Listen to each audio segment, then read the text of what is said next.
Zame laal ka marqaatiin horii bisooma hiikaa jirra. Kootu marqaa nyaadhu.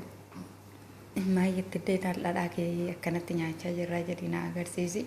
Asteer Uffaanis immoo si agarsiisanii kun immoo aannan dhugaa jirraa urgoo jechuudha. Aannan itittuu dhugaa jirraa. Asitti immoo kun marqaadha. Kootu nyaadhu. Amman ganaa reefu sooma hiikaa jira. Inuu marqaa nyaachaa jira. Akkanatti jechuudha.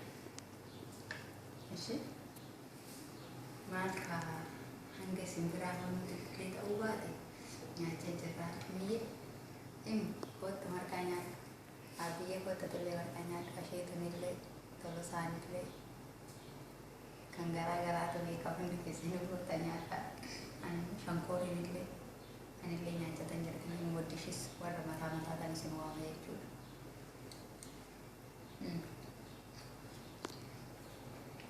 Ammarratti immoo mucayyoo wanni waamu waadhan isiniin jedhe. Faayidoon marqaa kan dandeenyeen beekan isin hojjetan. Gaafa harkaa cabseetti dubartummaan jalaa badeera. Asing angkat sini buana video. Tiniyin.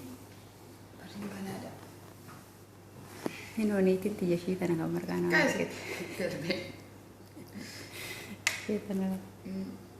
Naman tabacho na takasiti balestige suju. Ngakabla sasa.